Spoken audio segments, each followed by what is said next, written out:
faly mitafatafa amintsika mianakavy indray amin'izao olakalo izao ny eto amin'ny Jeanne Forêt Santé. Mahafinaritra dia mahafinaritra tokoa ny andro ankehitriny ka dia aty Canada moa zany dia ohatry ny fety aty aminay zany hoe andro mafana izany. Ny resantsika anio zany dia resaka izay mahakasika indrindra ny tanindrazantsika dia Madagasikara izany satria eo am-panomanana ny fetim-pirenena malagasy dia ny 20 jiona izany. Mahakasika indrindra zany ny Îles Éparses, ny hevitro momba ny Îles Éparses zany no ampitaiko aminareo eto. Ny Îles Éparses moa zany dia ilay nosy izay manodidina any Madagasikara. Misy tantarany betsaka zany io Îles Éparses io, fa ny fantatra aloha zany amin'izao fotoana izao dia atsika malagasy ny Îles Éparses. Misy ny tantara izay hoe ny frantsay zany no nitonona ho tompony, ka amin'izao fotoana izao zany dia efa fantatra fa araky ny lalàna zany iraisam-pirenena dia atsika malagasy ny nosy Îles Éparses. Fa saingy eo amin'izay hoe resaka hoe fananana zay eo zany no idirako kely ny amin'ny introduction hoe inona ny atao hoe tompotrano.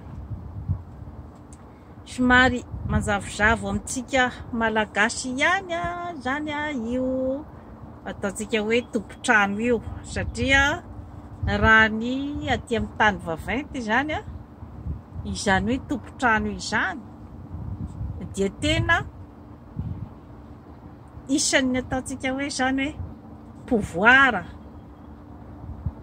Ny olona tompotrano izany dia manana pouvoir izany, pouvoir manokana koa zany ny hoe tompotrano ianao.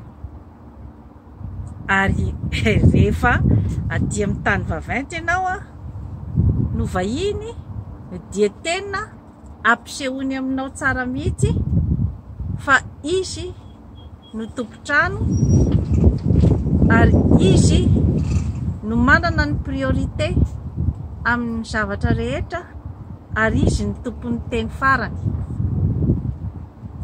Zay zavatra zay nefa dia somary tsy dia tena mipetrapetraka tsara zany amintsika malagasy, satria eo angamba ilay toe-tsaina hoe mahay mandray vahiny, mahay manaja olona,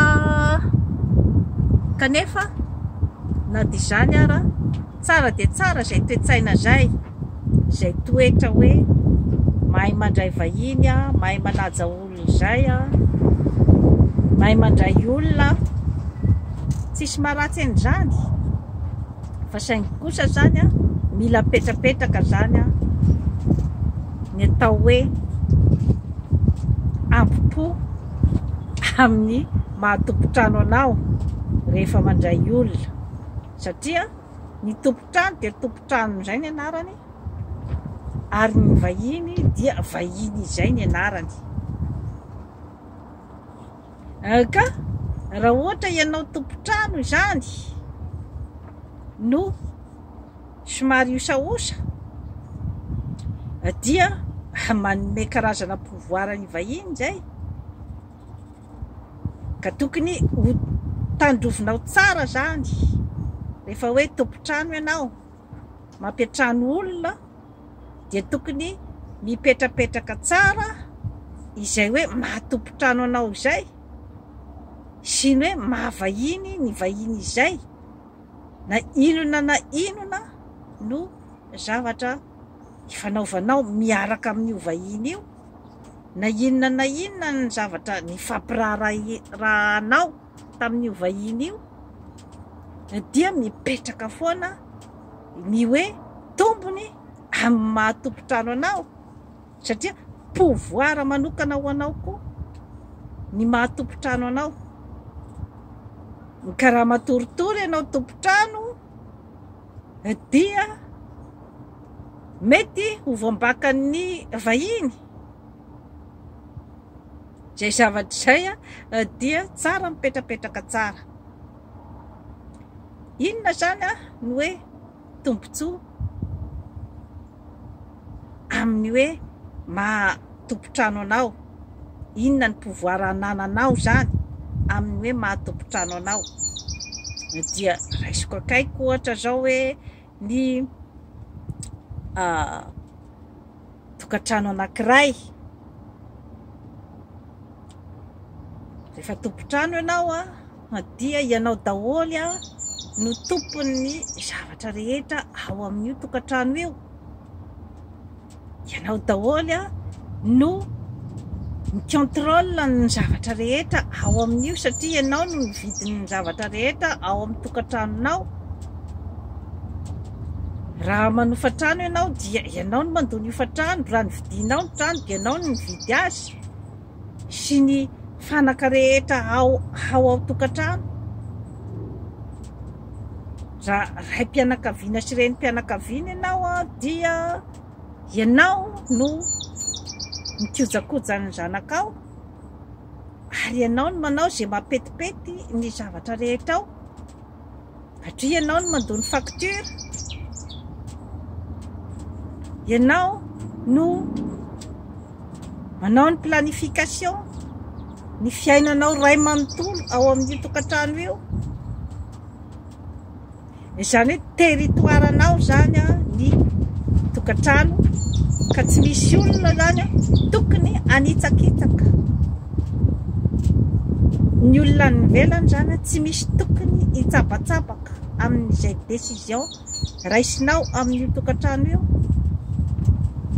Tsy misy olona tokony anitsakitsaka an'izany territoiranao izany. Fa ianao ny tompoteny farany sy maso madidy ao amin'ny tokantranonao. Zay zavatra zay dia mipetrapetraka tsara izay aty amin'ny tany vaventy. Rehefa vahiny ianao dia pahalalainy ianao tsara mihitsy fa izy ny tompotany, na amin'ny asa aman-draharaha zany na amin'ny fiarahamonina zany, dia tena miseho tanteraka mihitsy izay. Ka amintsika any Madagasikara dia tsara hipetrapetraka ihany koa izay resaka izay. Zay fomba fitondrany ny vahiny aty izay dia tokony ihany koa hipetrapetraka tsara ihany koa any Madagasikara satria zava-dehibe pouvoir goavana be izay tokony ampiasainao ny matompotrano anao, ny matompotany anao. Marina fa raha mitokantrano anankiray ohatra ataontsika hoe zany hoe misy vahiny izay miaraka nanao afera ohatra tamin'ny ray mpianakaviana, dia misy vola mifampidipiditra, mety nampindram-bola ohatra io vahiny mivahiny ao an-tranonao io. Fa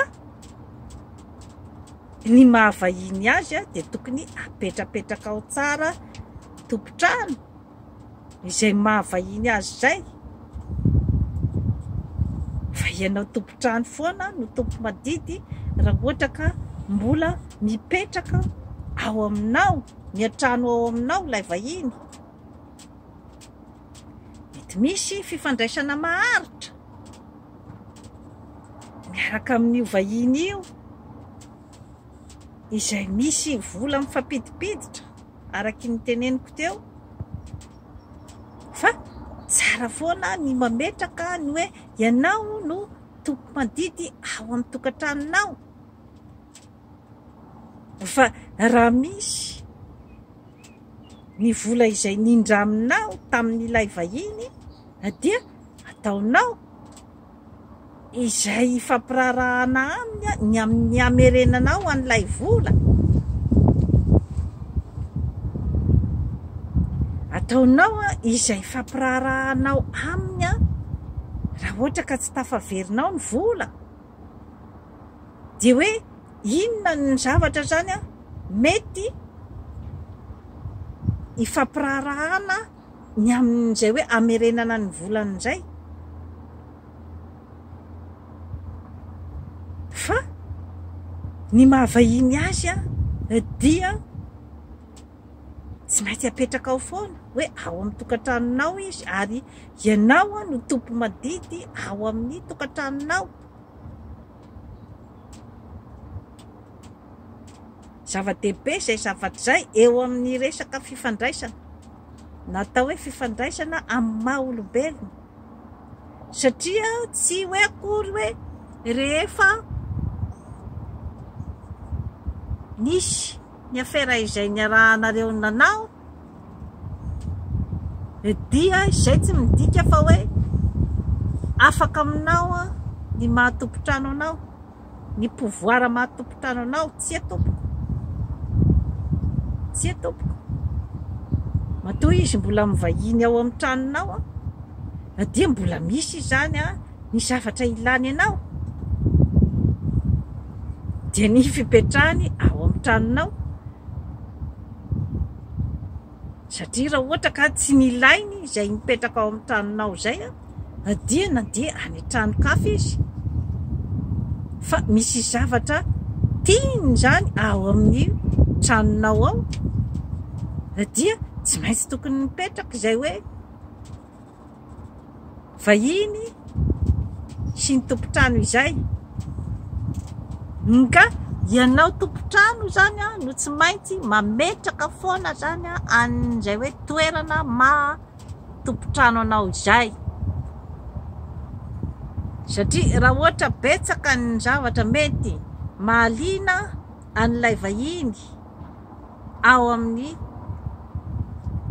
tranonao, ao amin'ny tokantranonao, betsaka ny zavatra tiany alaina ao amin'ny tokantranonao, dia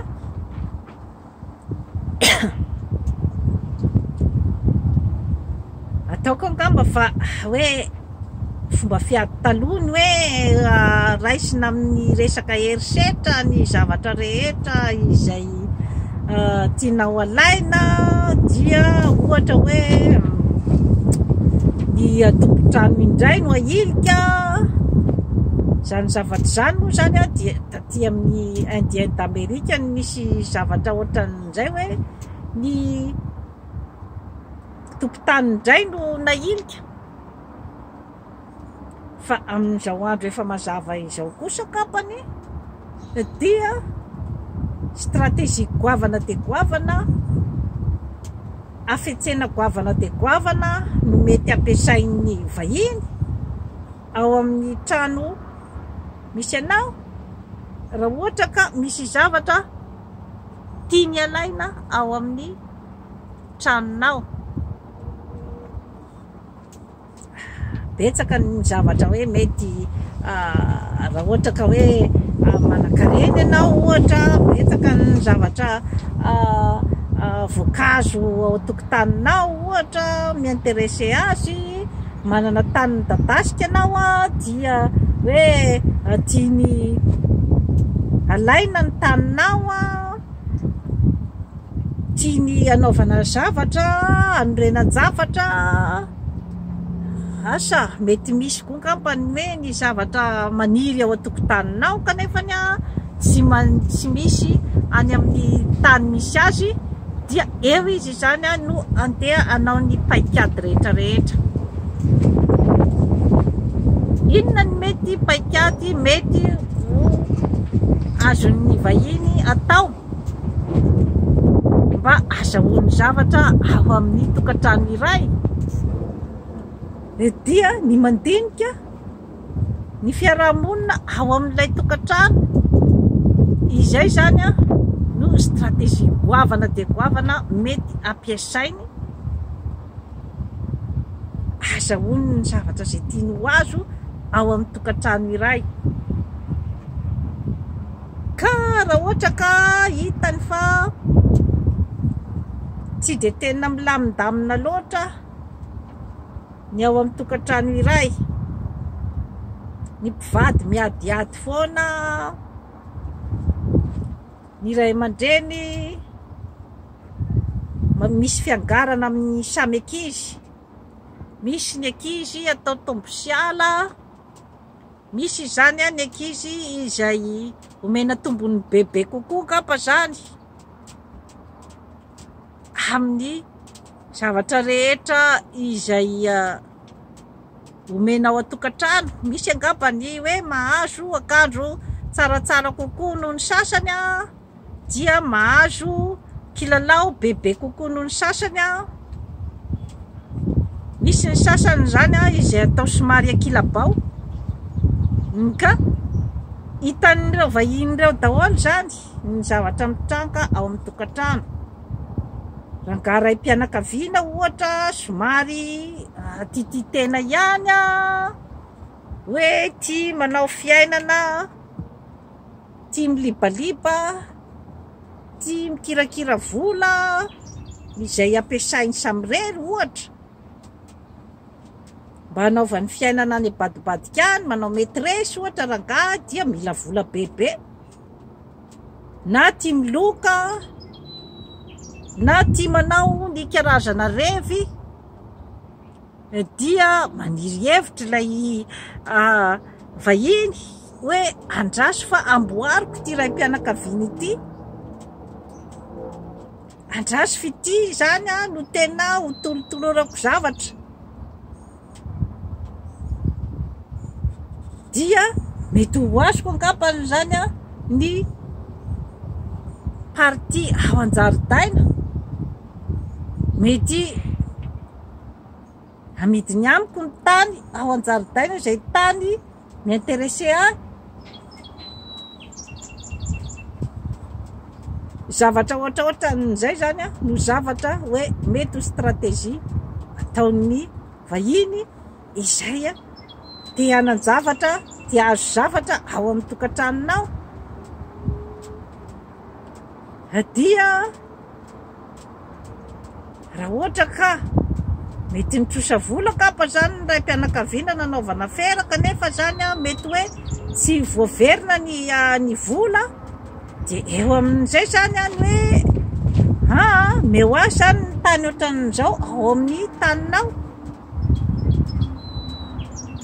Eo amin'izay zany a no miteraka ny olana, satria tsy d'accord zany a ny ankizy. Rehefa ahoana fa toa namidiny dada daholo ny ankabeazan'ny tany, aiza ny mba olovanay zany rehefa tena taony konty. Dia amin'izay fotoana zay a, manginonareo rakizy, tsy anareo io, anay ray aman-dreny io tany io, zahay ny mividy an'io, manginonareo. Mivady koa etsy ankilany somary gagagaga ihany hoe to tena voavarotra foana ny ankabeazan'ny tany eto amin'ny eto tokotany zany, to voavarotra daholo ny ankabeazany, fa ahoana izy ty ramose? Mangina ianao madama, marikina ianao fa zany ny vidy an'io.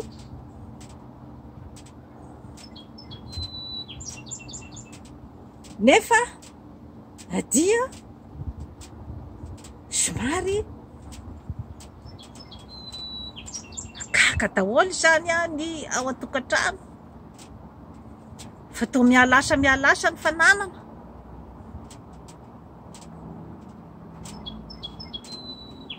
Ahoana, inona no atao? Miafaly ilay vahiny satria efa nanomboka azony tsikelikely, ny fariparitana tsikelikely ho azy ny tokotany. Ary amin'izay fotoana izay dia raha ohatra ka tsy miray hina ny ao an-tokantrano, midinika tsara hoe inona ny zavatra atao amin'ity zavatra ity, satria manome karazana pression ilay vahiny hoe aleo avy ny trosako. Amin'izay fotoana izay dia mety ho lasan'ilay vahiny ambogadiny hatramin'ny trano, raha ohatra ka tsy mahay mifanaraka ny ao an-tokantrano hoe inona marina zany, inona ny vahaolana izay afaka atao manoloana ny vahiny. Satria ny tsara ho fantatra dia tompontrano ianao, izy vahiny.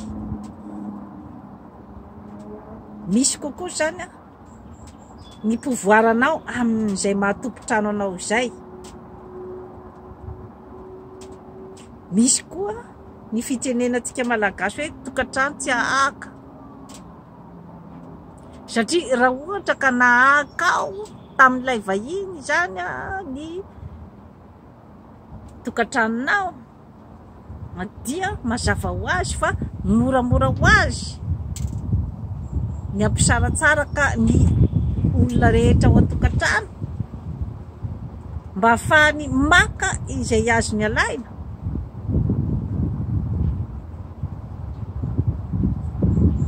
Tsisy hafan'izay ny hoe fitondrana ny tanindrazana manoloana ny vahiny, satria rehefa mirahina tsara amin'izay zany mifankatia ny ao an-tokantrano dia miara-mitady vahaolana, miara-mitady vahaolana hoe inona zany no atao manoloana ny vahiny, inona ny marimaritra iraisana. Asa mety hoe ohatra ka misy tokotrany zany ilay trosa izay hoe tsy maintsy averina amin'ilay vahiny, dia mitady vahaolana hafa ny hoe mba hitazomanao ny fanananao, mba hitazomanao ny tranonao, tompontrano ianao. Inona no mety ho marimaritra iraisana, satria ny tranonao dia tranonao izay ihany ny anarany, anao io, ianao no tompoteny amin'io. Ka rehefa zany hoe mifankatia zany ny mpianakavy, tsy misy ny tombo sy ala, dia afaka mikaon-doha na ny ankizy. Raha ohatra ka efa lehibe daholo ny ankizy, afaka mikaon-doha hoe inona izany no mety ho vahaolana izay iarahana amin'ny vahiny. fa ianao dia tompontrano zay ihany ny anaranao.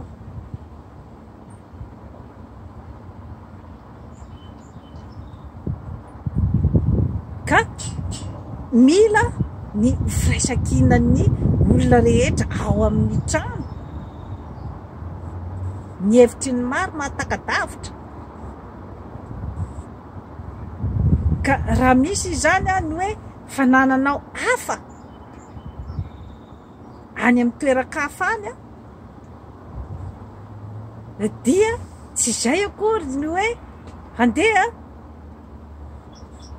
hanjakazakanin'ilay vahiny aminao hoe dia efa tonga dia hoeto aty izany ny fananana ray amanontolo.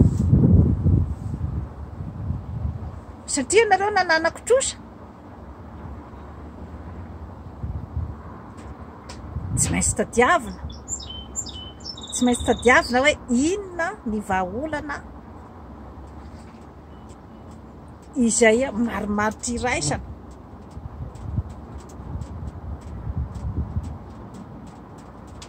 Dia ny hoe raha ohatra ka manana ny fahaiza-manao, ohatra ilay olona izay manana trosa aminao, dia ny hoe andao avadika entreprise izay afaka mamokatra, afaka hidiram-bola ny toerana hafa, ny fananana hafa izay fanananao miaraka amin'io vahiny io. Raha ohatra ka hoe manana ny fahaiza-manao izy, dia soratana mazava, atao contrat mazava izany zavatra rehetra izany ny amin'ny hoe mba ho tombontsoa iombonana ho an'ny taranakao, ho an'ny zanakao rehetra ao an-trano. Izany benefisy azo amin'ny entreprise izay iarahana manao amin'ilay vahiny, ary dia atao mazava tsara fa ny tombontsoa dia tombontsoa iombonana, tsy misy ny voabaka. Ary ny ankizy rehetra izay miaraka ny kaondoha dia manana ny heviny na nyme hevitra ny andaminana ny hoe ahoana ny andoavana ny trosa. Manana ny heviny ny olona rehetra ao amin'ny tokantrano, dia rariny dia rariny raha ohatra ka mahazo anjara amin'ny zavatra rehetra izay benefisy rehetra azo amin'ny entreprise izay nifanaovana tamin'ny vahiny, ny ankizy rehetra ao an-tokantrano. Dia amin'izay fotoana izay dia ilamina ny fiarahamonina ao amin'ilay tokantrano iray, ilamina ny fiarahamonina miaraka amin'ilay vahiny, ary dia iaina ampiadanana ao anatin'ny fifankatiavana sy fifanajana ny firaitam-po rehetra miaraka amin'ny ray aman-dreny, ary ny ray aman-dreny amela ny lova ho an'ny zanany. Dia ny vahiny ihany koa zany dia mba hanaja izay hoe mahavahiny azy zay, hanaja ny zon'ny tompotany, ny tompotrano, dia ho lasa paradisa ny fifandraisan'ny vahiny sy ny tompotrano rehefa apetrapetraky ny tompotrano tsara, nihaja mamboninahiny. Hainy tompotrano no mametraka ny hoe tranoko ty. Fa aleo hiarahantsika mamaha ny olana momba ny trosanao aty aminay. Amin'izay dia mametraka tsara nihajanao ianao tompotrano. Fa tsy hoe ho vingavingain'ny olona satria hoe ananany trosa. Na hoe ataony ho bodoiny fotsiny ny fanananao satria hoe ananany trosa. Tsy maintsy misy ny atao hoe fifanarahana. Ary ny fifanarahana dia ny hevitry ny maro mahatakadavitra. Izay ihany no ahafahantsika miara-miasa, maharitra miaraka amin'ny vahiny. Ka iverenako ny resaka Îles Éparses dia efa hatsika ny Îles Éparses. Isika ny tompo madidy amin'io. Fa saingy kosa ny hoe ny zavatra niarahana hatramin'izay ny vahiny izay hoe tena niara-petsapetsa tamin'ny malagasy hatramin'izay ny tantara izay nipetraka dia ny frantsay. Ka ny frantsay zany amin'izao fotoana izao dia ilay karazan'ilay atao hoe somary manambitamby toerana amin'izay zany. Izany hoe raha ohatra ka ataontsika hoe zany hoe misy ny atao hoe mpivady ohatra izay ny fampitondra hatramin'izay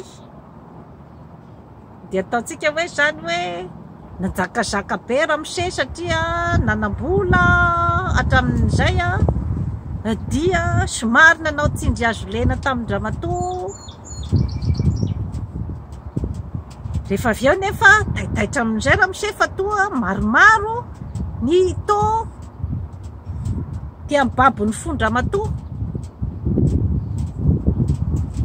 Dia eo amin'izay zany ilay rangano manao izay mety rehetra hitazomany ny vadiny. Satria sao dia azon'olona ty ramatoa ty. Satria ny voa koa ilay ramatoa fa to tena voan'ny tsindry-hazo lena foana hatramin'izay. Sao dia mba ato ambadika ato mba mety sambasambatra kokoa ny fiarahana aminy. Kanefa moa efa betsaka ny tantara izay niarahany mpivady tena.